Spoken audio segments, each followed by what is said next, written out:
সিমলা মানালি ভ্রমণের পরিকল্পনা করছেন? তাহলে আজকের ভিডিওতে আমি আপনাদের জন্য নিয়ে এসেছি সিমলা মানালি ভ্রমণের সম্পূর্ণ ট্যুর গাইড। ভিডিওটি শেষ পর্যন্ত দেখুন। ভিডিও ভালো লাগলে লাইক করবেন এবং এরকম আরও ভিডিও দেখার জন্য আমার চ্যানেলটি সাবস্ক্রাইব করতে পারেন। চলুন করে নিই সিমলা মানালি ট্যুর প্ল্যান।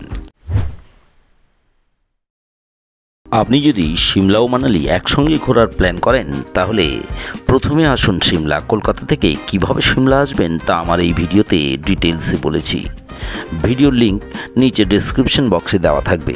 এই ভিডিওটি অবশ্যই দেখে নিন। সিমলাতে কোথায় থাকবেন, কতদিন থাকবেন, কোন কোন স্থান দেখবেন, কিভাবে ঘুরবেন, সমস্ত তথ্যই এই ভিডিওতে দেওয়া আছে। তাই সিমলা ভ্রমণ শেষ করে পৌঁছে যান মানালি। সিমলা থেকে মানালির দূরত্ব প্রায় 250 কিলোমিটার। আপনি যদি দিনের বেলা মানালি যেতে চাইছেন তাহলে গাড়ি ভাড়া করে অথবা ভলভো বাস করে খুব সকাল সকাল বেরিয়ে পড়ুন মানালির উদ্দেশ্যে, কারণ বেলা বাড়লে ট্রাফিক জ্যামে আটকে যেতে পারেন, ফলে আপনার মানালি পৌঁছতে রাত হয়ে যাবে।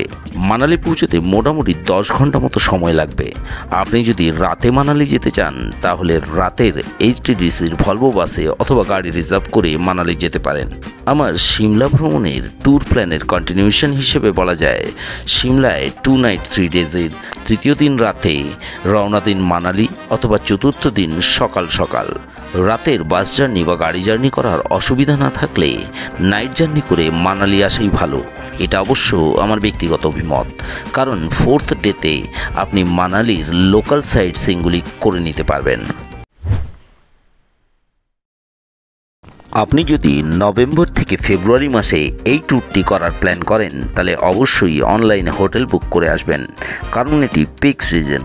বাকি সময়ে মানালি পৌঁছে মল রোডের আশপাশে হোটেল বুক করতে পারবেন। মল রোডের আশপাশে আপনি 1000 থেকে 3000 টাকার মধ্যে অনেক ভালো হোটেল পেয়ে যাবেন। এছাড়া মানালি মল রোড থেকে মাত্র 5 কিলোমিটার দূরে কার্নাল রোডে হোটেল বুক করতে পারেন। এখানকার হোটেল থেকে খুব সুন্দর বরফ ঢাকা পাহাড়ের দৃশ্য দেখা যায়। কিছু হোটেলের নাম ও নাম্বার ডেসক্রিপশন বক্সে দিয়ে দেব।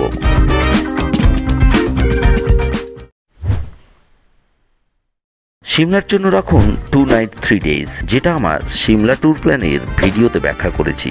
ভিডিও লিঙ্ক ডেসক্রিপশন বক্সে আছে। মানালির জন্য রাখুন 3 নাইট 4 ডেজ। এই সময়কালে মানালির কোন কোন স্থান দেখবেন ও কিভাবে ঘুরবেন সেটা পরে সবিস্তারে বলছি। সিমলা ও মানালির বিভিন্ন দর্শনীয় স্থানগুলি ভিজিট করার জন্য আপনি 3টি পদ্ধতি নিতে পারেন। প্রথমত, সমগ্র ট্যুরের জন্য গ্রুপের সদস্য সংখ্যা হিসেবে একটি গাড়ি ভাড়া করুন ও নির্ঝঞ্ঝাটে সমগ্র ট্যুরটি উপভোগ করুন। এটি একটু ব্যয় সাপেক্ষ হতে পারে। দ্বিতীয়ত, আপনি সিমলা ও মানালিতে এসে এখানকার লোকাল স্ট্যান্ড থেকে গাড়ি ভাড়া করে ঘুরতে পারেন। গাড়ির সিটিং ক্যাপাসিটি অনুযায়ী প্রতিদিনের ভাড়া পড়ে 3500 থেকে 5000 টাকা।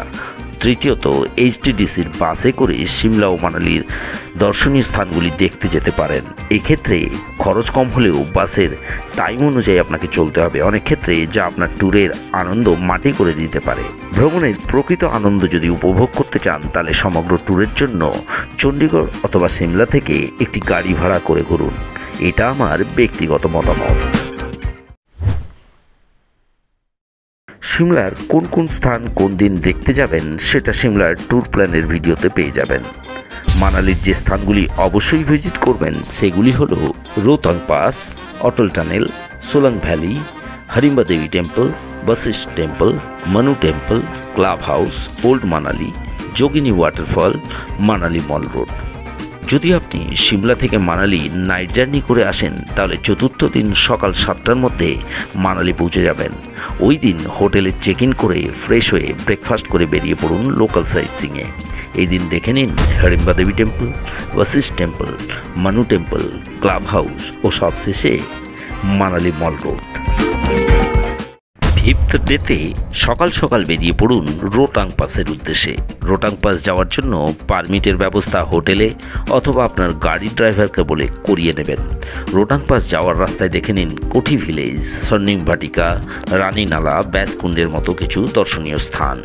রোহতাং পাসে কিছু সময় কাটিয়ে চলে যান অটল টানেল।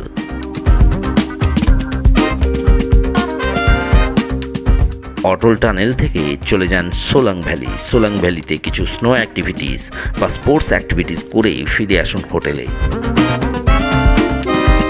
পরের দিন অর্থাৎ ষষ্ঠ দিনটিকে রাখুন দীর্ঘ ভ্রমণের ক্লান্তি দূর করার রিফ্রেশমেন্ট ডে হিসেবে এদিন আপনার ভ্রমণসূচিতে রাখুন যোগিনী ওয়াটারফল ট্রেকিং।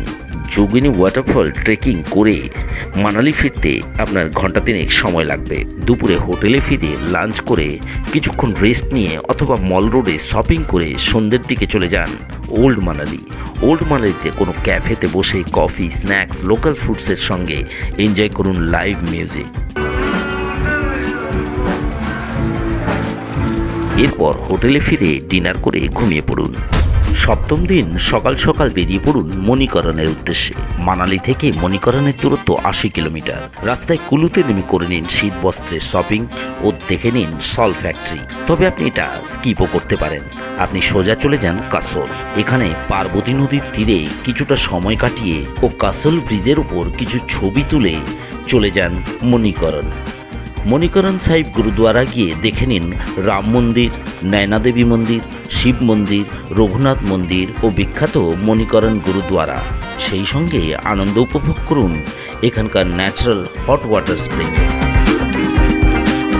এরপর এখানেই লঙ্গরে খাওয়া দাওয়া করে ফিরে আসুন মানালিতে, অথবা আপনি এই দিন নাইট স্টে করতে পারেন সুন্দরনগরে।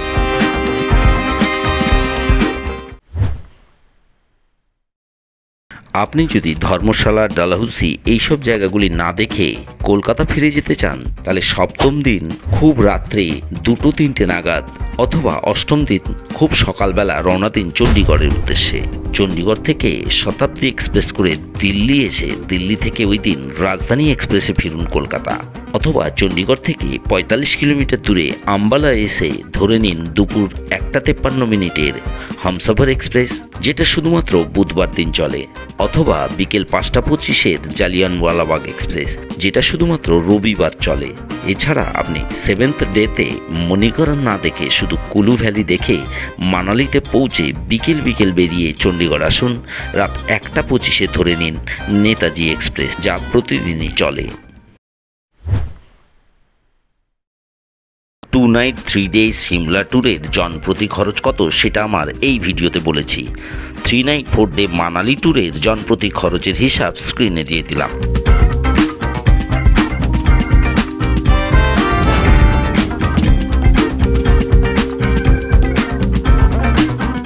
সিমলা মানালি ট্যুর প্ল্যানের আজকের এই ভিডিওটি কেমন লাগলো কমেন্ট করে অবশ্যই জানাবেন। ভালো লাগলে লাইক করবেন। এরকম আরও ভিডিও দেখার জন্য এই চ্যানেলটি সাবস্ক্রাইব করতে পারেন। শীঘ্রই ফিরছি অন্য কোনো ভিডিও নিয়ে। ভিডিওটি দেখার জন্য ধন্যবাদ।